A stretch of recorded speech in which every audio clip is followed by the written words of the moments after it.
breathing and exchange of gases.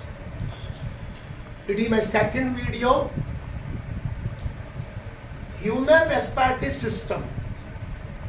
It is well developed and it is divided into two major groups. Number one, conducting of gases. Second, exchange of gases.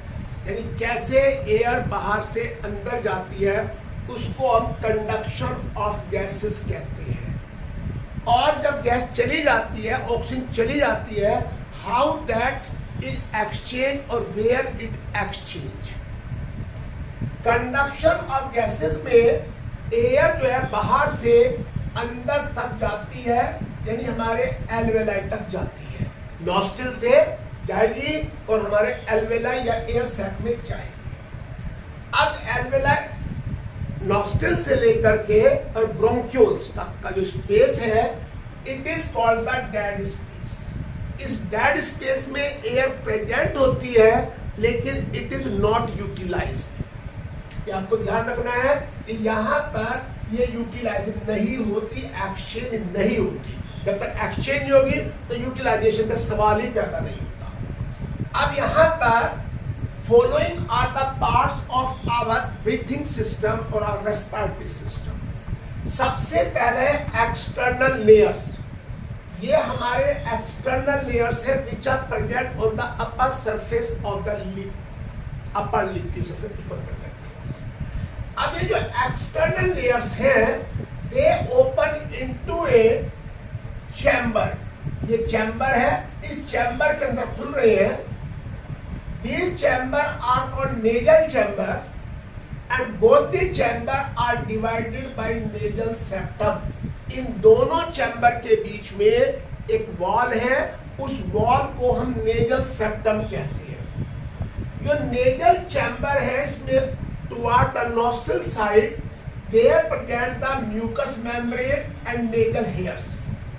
हमारे nose है उसमें lower part में mucus membrane है which secrete the sticky substance and nasal hairs both prevent the entry of dust particle inside the body. अभी जो nasal chambers के तीन part हो जाते हैं, vestibular part, respiratory and olfactory part हो जाता है। ये तीन पार्ट में डिवाइड होती है। अब नेजल चैम्बर की जो लाइनिंग है ये स्यूडो स्ट्रैटिफाइड सीलिएटेड एपिथेलियम से होती है। यानी कि स्यूडो स्ट्रैटिफाइड ये देखने में तो मल्टी लेयर लगती है लेकिन होती सिंगल लेयर है। इनके अरेंजमेंट इस तरह का होता है। अब ये जो एक्सटर्नल लेयर है ये हमारे अंदर जाकर खुलते हैं, टू द इनर साइड, अंदर की साइड में खुलते हैं। और ये जो these open into the nasal नेजोफेरिक्स, यानी नेजोफेरिक्स जो फेरिक्स का अपर पार्ट है उसके अंदर खुलते हैं internal layers. Opening of the nasal chamber lead into the nasopharynx. अब ये नेजोफेरिंक्स है, it is the part of pharynx. Pharynx एक कॉमन पैसेज है जिससे फूड भी जाता है और जिससे हमारी एयर भी जाती है। तो nasopharynx is the upper part of pharynx into which internal layers open. Internal layer जब वहां खुलते हैं। अब लैरिंग्स। अब देखिए जो इंटरनल जो लेयर्स हैं ये यहाँ से ग्लोटिस के थ्रू ट्रैकिया में जाती हैं और यहाँ पर ट्रैकिया के अपर पार्ट पे which is towards the pharynx, वहां पर एक बॉक्स लाइक स्ट्रक्चर होती है विच इज कॉल्ड लैरिंग्स और वॉइस बॉक्स। ये वाला लैरिंग्स और वॉइस बॉक्स। इस वॉइस बॉक्स में ओपनिंग होती है, ग्लोटिस होती है। इस ग्लोटिस के थ्रू जो हमारा फेरिंक्स है वो ट्रैकिया में खुलता है। ग्लोटिस के अंदर यहाँ पर वोकल कॉर्ड भी होती है जो कि produce the vibration when we speak, हम बोलते हैं।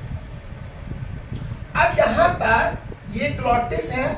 अब यहाँ पर देखिए ये ट्रैकिया है और ये इसोफेगस है। ये दोनों एक दूसरे के पैरेलल चलती है।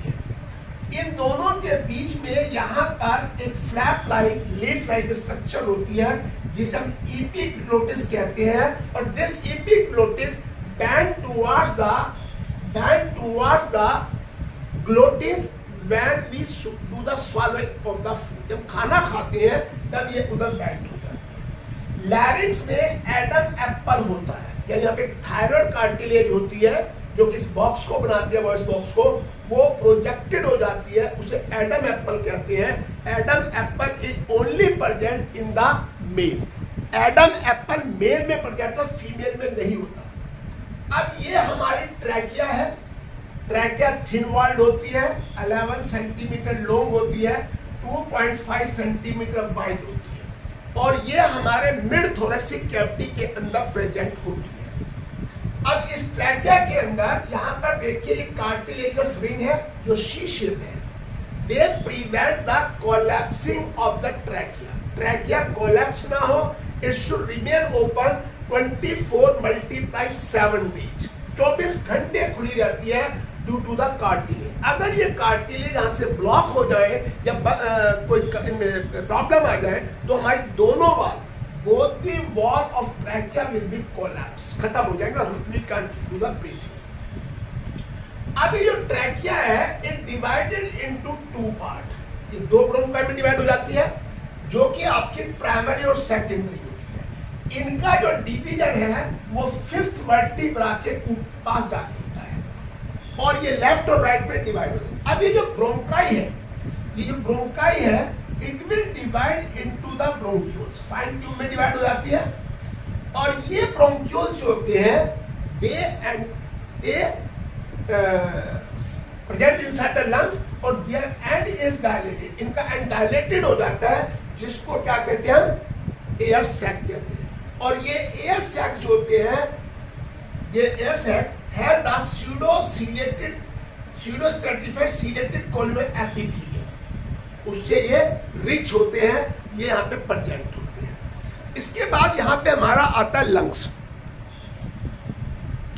अगर हम लंग्स की बात करें, एक पेयर और one pair of lung is present जो लेफ्ट एंड राइट होता है, चेस्ट रीजन में प्रेजेंट होता है, और lungs are located in the thoracic cavity on the side of the heart. जिस साइड में हार्ट होता है उस साइड में थोड़े हल्के शिफ्ट होते हैं।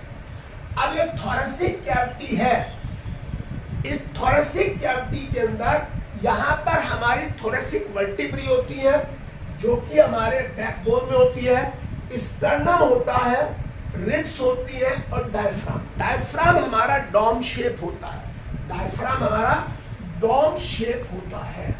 तो जब डॉम शेप होता है तो it is present the lower side and make the cavity, and this cavity is called the thoracic cavity।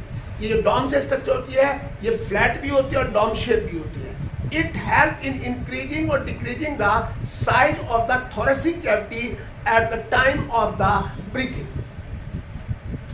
अब यहाँ के जो arrangement of lung in such a way, in such that any change in the volume of thoracic cavity, अगर कोई thoracic cavity के अंदर change आती है तो इसे हम it is manifested pulmonary cavity, क्योंकि वहां पे लंग्स प्रेजेंट होते हैं। और ये अरेंजमेंट इसलिए जरूरी है क्योंकि when there is the change in the pulmonary volume, अगर चेंज आता है तो उसके लिए एक स्पेसिफिक अरेंजमेंट का होना जरूरी है, क्योंकि ये can not be change directly, एकदम चेंज नहीं आती। उसको चेंज करने के लिए यहाँ पर इस थोरेसिक कैविटी का प्रॉपर अरेंजमेंट होता है। Each lung is surrounded by two membrane। Pleural membrane होती है, एक इनर होती है जो कि लंग से इंटैक्ट होती है, एक उसके बाहर होती है। देखो देखिए ये प्लूरल मेम्ब्रेन है, ये इंटरनल है और ये एक्सटर्नल। इन दोनों के बीच में यहाँ पर प्लूरल फ्लूइड होता है। ये जो प्लूरल फ्लूइड होता है it protects the lungs from the friction, उनको इंजरी होने से बचाता है। कौन? ये प्लूरल फ्लूइड। और this pleural fluid is secreted by the pleura membrane. जो प्लूरा मेम्ब्रेन होती है प्लूरल फ्लूइड को सिक्रेट करती है। अब यहाँ पे एक्सचेंज ऑफ गैसेज होता है। जब यहाँ पर एयर आती है तो एयर आने पर due to the difference in the partial pressure of gases, exchange of gases take place to here. इसके बाद यहाँ पर स्टेप्स होते हैं, ऑक्सीजन और CO2 का एक्सचेंज होता है। डिफ्यूजन ऑफ गैसेज एयर से एल्वेलाइन होती है। Transport of gases by blood होती है, ब्लड लेके जाता है, ऑक्सीजन भी लेके जाता है, CO2 को वापस लेके आता है। डिफ्यूजन की वजह से ऑक्सीजन का टिश्यू और ब्लड के अंदर एक्सचेंज हो जाता है due to the difference in the partial pressure. Utilization of O2, जो O2 है उसका यूटिलाइजेशन होता है, यहां पर यूटिलाइजेशन होता है ऑफ द ऑक्सीजन, और ये ऑक्सीजन का यूटिलाइजेशन टिश्यू के अंदर होता है जहां पर CO2 प्रोड्यूस होती है, और ये O2 जाने के बाद वहां पर ग्लूकोज का ऑक्सीडेशन करते हैं, कार्बोनेट वाटर और ATP प्रोड्यूस होती है। तो आप इसको लाइक करिए, शेयर करिए और कमेंट करिए। Thank you.